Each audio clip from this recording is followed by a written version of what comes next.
একদিন হযরত আবু বকর সিদ্দিক রাদিয়াল্লাহু আনহু মসজিদে নববী থেকে নামাজ পড়ি বাসার দিকে যাইতেছেন। অর্ধেক রাস্তায় যখন গেছেন, রাস্তার পাশে এটা দাঁড়াইয়া দাঁড়াইয়া উঁচু আওয়াজে জোরে জোরে কয়, মুসলমানেরাও ফকির, মুসলমানদের খোদাও ফকির। আজকে হযরত আবু বকর সিদ্দিক রাদিয়াল্লাহু আনহুর কদম আর সামনের দিকে চলে নাই। হযরত আবু বকর সিদ্দিক রাদিয়াল্লাহু আনহুর গতির মধ্যে হার্ট ব্রেক লাগিয়ে গেছে, সাথে সাথে দাঁড়াই গেছে। কারণ কি? কারণ হলো আবু বকরের কলিজায় আগুন ধরে গেছে। আবু বকরের কলিজায় আগুন লাগছে। মুসলমান কেন আগুন লাগলো? ইমানদার নিজের শরীরের উপরে আক্রমণ বরদাস্ত করতে পারে, কিন্তু ইমানদারের সামনে যখন আল্লাহ এবং আল্লাহর রসুলের উপর আক্রমণ করা হয়, ইমানদার আর বরদাস্ত করতে পারে না। ইমানদারের কলিজায় আগুন লাগিয়া যায়। হযরত আবু বকর সিদ্দিক রাদিয়াল্লাহু আনহুর কলিজায় আগুন লাগছে নি? কেন লাগলো? ইমানদার তো। ইমানদারের সামনে আল্লাহ এবং আল্লাহর রাসূলকে গালি দিলে ইমানদার বরদাস্ত করতে পারে না। যদি কোনো ইমানদার নামের কুলাঙ্গার আল্লাহ এবং আল্লাহর রসুলকে গালি দিলে তার কলিজায় আগুন লাগে, ওই নাস্তিকের জন্য তার কলিজার মধ্যে যদি ঘৃণা পয়দা না হয়, বুঝতে হবে তার ইমানের মধ্যে ঘাপলা আছে। আমার ভাইরা দোস্ত আহবাব, হযরত আবু বকর সিদ্দিক রাদিয়াল্লাহু আনহু আর বরদাস্ত করতে পারে নাই। এমনি হাত যতটুক উঠছে ততটুকের উপর থেকে ঠাস করে মারছে থাপ্পড় গালের উপর। থাপ্পড়ের চোটে হযরত আবু বকর সিদ্দিক রাদিয়াল্লাহু আনহুর 5টা আঙ্গুলের নিশান হাতের তালু সহ গালের মধ্যে একেবারে সিলমোহরের মতো লাগিয়ে গেছে, সিলমোহরের মতো। এবারে কি ফোর্সে হয়েছে থাপ্পড়, চিন্তা করি দেখ। থাপ্পড় খাইয়া এবার মুখ ডলতে ডলতে গেছে রাসূল আকরাম সাল্লাল্লাহু আলাইহি ওয়াসাল্লামের কাছে। রাসূল আকরাম সাল্লাল্লাহু আলাইহি ওয়াসাল্লাম মসজিদ নববীর মধ্যে সাহাবীদেরকে নিয়ে দ্বীনি তালিম করতেছেন। এই টাইমের মধ্যে এটা মসজিদ নববীতে যাইয়া কয়, এই মুহাম্মদ সাল্লাল্লাহু আলাইহি ওয়াসাল্লাম, হে রাসূলুল্লাহ সাল্লাল্লাহু আলাইহি ওয়াসাল্লামের সম্মান সূচক শব্দ দিয়ে সম্বোধন করব।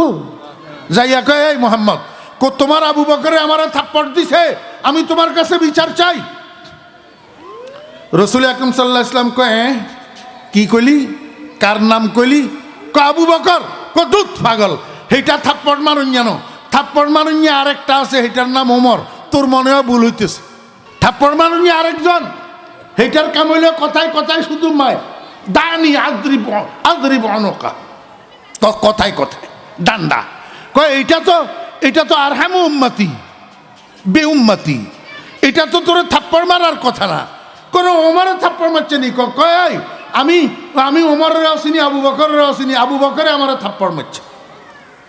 রাসূল আকরাম সাল্লাল্লাহু আলাইহি ওয়াসাল্লামের কোর্টে মামলা দায়ের হয়েছে। মামলা রাসূল আকরাম সাল্লাল্লাহু আলাইহি ওয়াসাল্লামের কোর্টে মামলা দায়ের হয়েছে। বাদী একটা রসুলের দুশ্মন আর বিবাদী একটা রসুলের কলেজার টুকরা। দেখা যাক আজকে বিচারের রায় কোন দিকে যায়। রাসূল আকরাম সাল্লাল্লাহু আলাইহি ওয়াসাল্লাম উপস্থিত সাহাবীদের মধ্য থেকে একজনকে উঠাইছে, কয়, আবু বকরের বিরুদ্ধে আমি গ্রেপ্তারি পরোয়ানা জারি করলাম, যাও তুমি যেখানে পাও আবু বকরকে ধরে নিয়ে আসো আমার সামনে। সাহাবীটা যাইয়া হযরত আবু বকর সিদ্দিক রাদিয়াল্লাহু আনহুকে ঘরে পাইছে। কয়, আবু বকর, নবীজি পাঠাইছেন, আপনি নাকি একজনকে থাপ্পড় দিয়েছেন। নবীজির কাছে বিচার পাঠিয়েছে আর নবীজি আমাকে পাঠাইছেন আপনাকে নিয়ে যাওয়ার জন্য। হযরত আবু বকর সিদ্দিক রাদিয়াল্লাহু আনহু যখন নবীজির সামনে যাইয়া দাঁড়াইছেন, রাসূল আকরাম সাল্লাল্লাহু আলাইহি ওয়াসাল্লাম বলেন, আবু বকর, তোমার বিরুদ্ধে মামলা হয়েছে, বাদী এই, তুমি নাকি এটার গালে থাপ্পড় দিছো, কথা সত্য কিনা? আপনারা কি মনে করেন আবু বকরের জবান থেকে মিথ্যা বাইর হবে? হ্যাঁ, যদি মিথ্যা বাইর হয় আবু বকর সিদ্দিক কেমনে হয়?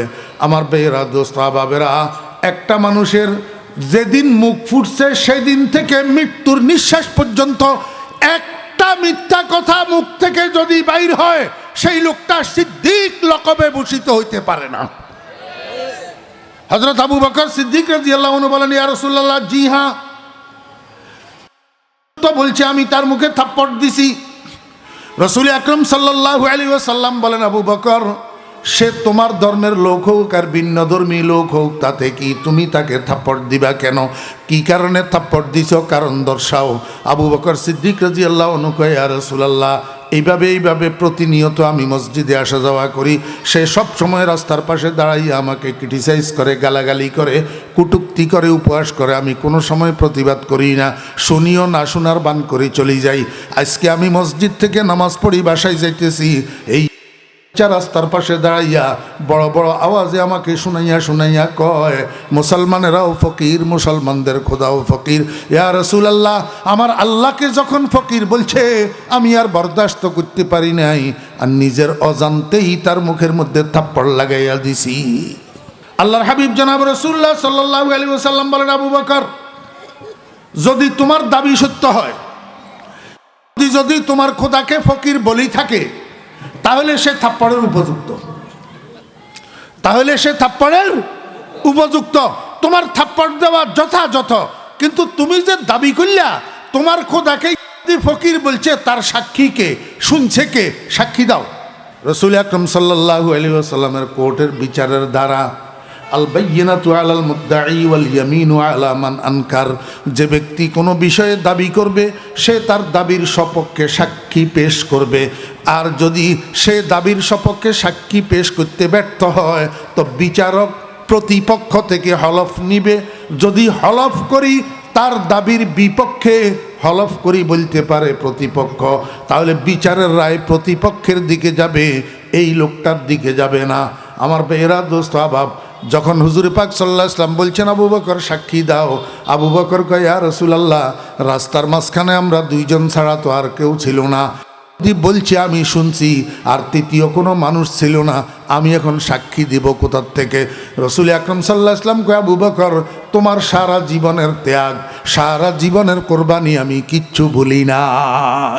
মক্কার জমিনে আমি যখন কালিমার দাওয়াত লইয়া দরে দরে দরে দরে ঘুরতেছিলাম, কেউ আমার কালিমা গ্রহণ করে না, কেউ আমার কালিমা পড়ে না। সর্বপ্রথম তুমিই তো বলছিলে লা ইলাহা ইল্লাল্লাহু মুহাম্মাদুর রাসূলুল্লাহ। ও আবু বকর, সমস্ত কুরবানি, সমস্ত ত্যাগ, সমস্ত কষ্ট আমার জন্য তুমি কি করছো সব আমার মনে আছে। কিন্তু এত সত্ত্বেও সাক্ষী দিতে না পারার কারণে আজকে বিচারের রায় তোমার বিরুদ্ধে যাবে, আমার কিছু করার নাই। আমি ইতিমধ্যে দিকে জিজ্ঞেস করব, থেকে হলফ নিব। যদি হলফ করে বলে আমি মুসলমানদের খোদারে ফকির বলি নাই, তখন তো বিচারের রায় তোমার বিরুদ্ধে যাবে, আমি ডিগ্রি দিতে বাধ্য হব।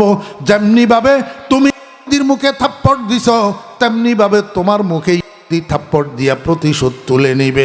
তখন কি হবে আবু বকর? হযরত আবু বকর সিদ্দিক রাদিয়াল্লাহু আনহু লজ্জায় শরমে চোখের পানি আর ধরে রাখতে পারে না, চোখের পানি জর করি পড়ে।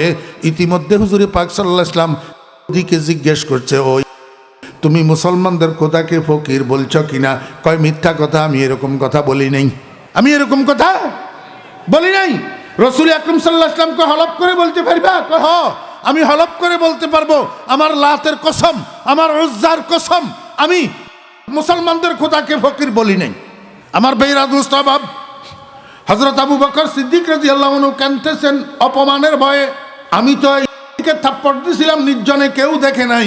এখন মসজিদ ভর্তি মানুষ, এতগুলা মানুষের সামনে আমাকে থাপ্পড় দিবে, অথচ আমি সত্যবাদী, সে মিথ্যাবাদী।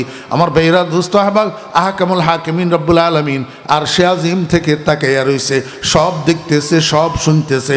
জিব্রাইলকে দিছে ডাক, ও জিব্রাইল তাড়াতাড়ি আসো, 1 সেকেন্ড দেরি করতে পারিবা না, যা কিছু হবে 1 সেকেন্ডের মধ্যে হবে।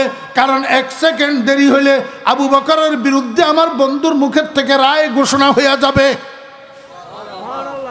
আমার বন্ধুর কাছে যাও, কোরআন শরীফের আয়াত লইয়া, ওহী লইয়া আমার বন্ধুর কাছে যাও, যাইয়া আমার বন্ধুকে জানাও আবু বকরের সামনে যে মুসলমানদের খোদারে ফকির বলছে, আমি আল্লাহকে ফকির বলছে, এই কথা শোনার মতো তৃতীয় ব্যক্তি আবু বকরের কাছে ছিল না, সাক্ষী দেওয়ার মতো সাক্ষী আবু বকরের কাছে নাই।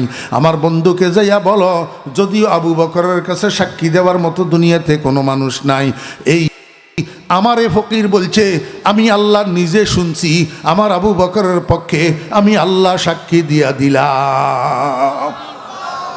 লাকাদ সামিআ আল্লাহু কাওলাল্লাযীনা ক্বালু ইন্নাল্লাহা ফাকির। আমি আপনাদেরকে বুঝাইতে চেয়েছিলাম কত বড় জঘন্য মিথ্যাবাদী হইলে এমন কাজ করতে পারে, কত বড় জঘন্য মিথ্যাবাদী হইলে এমন কথা বলতে পারে। সিদ্দিক আকবর রাদিয়াল্লাহু আনহুকে মিথ্যাবাদী বানাইয়া সে কয় আমি এমন কথা বলি না। এতক্ষণের আলোচনায় কি বুঝলেন?